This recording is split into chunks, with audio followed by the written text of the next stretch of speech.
Et salut à tous, on se retrouve pour une nouvelle vidéo sur la chaîne Texama. Alors, lors d'une précédente vidéo, j'ai un peu parlé d'overclocking et il y a certaines personnes qui se sont demandé ce que c'était.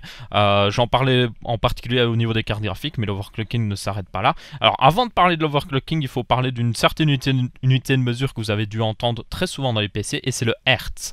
Vous avez dû entendre qu'un processeur fonctionne à 3 GHz ou qu'une carte graphique a une mémoire qui fonctionne à 7000 MHz ou ce genre de choses. Eh bien, le Hertz c'est tout simplement une unité de mesure pour savoir le nombre de fois qu'une opération se répète à la seconde. Donc, imaginez un événement qui arrive une fois par seconde, ça fait 1 Hz.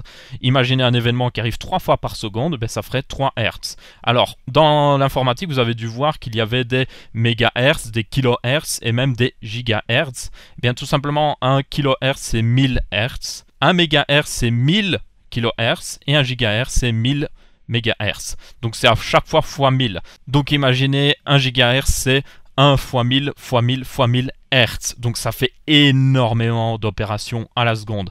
Et ça vous montre la puissance même d'un processeur et de la rapidité qu'ils ont. Évidemment, c'est un peu plus complexe que ça. C'est pas vraiment le nombre d'opérations qu'ils peuvent faire à la seconde. Mais bon, on va simplifier pour que tout le monde puisse comprendre. Donc, revenons à l'overclocking. L'overclocking en français, ça veut dire tout simplement faire fonctionner une horloge au-delà de sa valeur de base.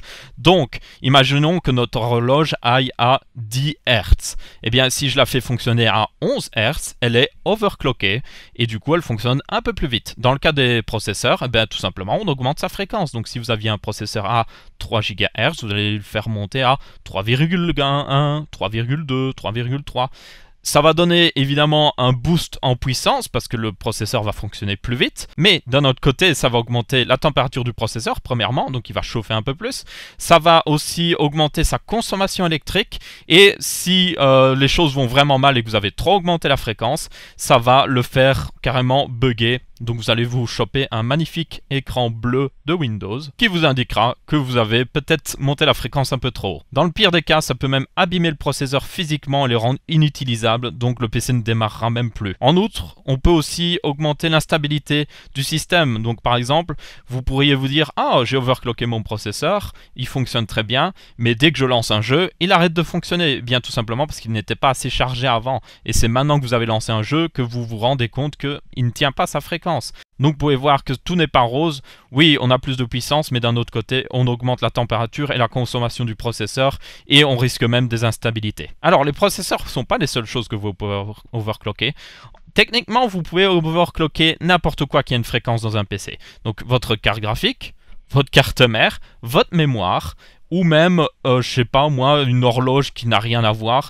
Et il y a une époque, voilà, même une dizaine d'années, les overclockers s'amusaient à overclocker les cartes mères et ce genre de choses. Maintenant, ça se résume simplement au processeur, à la carte graphique et à la mémoire de temps en temps. Au niveau des cartes graphiques, l'overclocking s'est même simplifié au fil des années. Maintenant, vous avez des technologies telles que GPU Boost chez Nvidia qui permettent d'augmenter la fréquence automatiquement de la carte graphique d'elle-même au-delà des valeurs de base si la température est assez basse et que les conditions sont bonnes. Donc si elle ne dépasse pas la limite d'énergie qu'elle est censée consommer, eh bien elle va augmenter sa fréquence afin de vous permettre d'avoir plus de performance. En conclusion, l'overclocking est quelque chose qui vous permettra d'obtenir plus de vos composants, mais au risque de réduire leur durée de vie ou même de les détruire. Donc c'est quelque chose que je conseillerais vraiment à quelqu'un qui s'y connaît. Et à la limite, acheter une meilleure carte graphique qui est mieux refroidie et elle augmentera automatiquement sa fréquence grâce à des technologies telles que GPU Boost et vous aurez un boost de puissance sans rien faire et sans rien risquer. Donc voilà, merci à tous d'avoir regardé cette vidéo au niveau de l'overclocking, j'espère que ça a répondu à vos questions.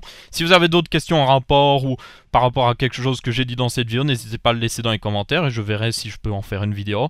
En attendant, c'est tout pour cette vidéo, n'hésitez pas à laisser votre avis, que ce soit en pouce bleu, pouce rouge ou en commentaire. On se retrouve pour une prochaine vidéo sur la chaîne Texama et je vous dis salut à tous.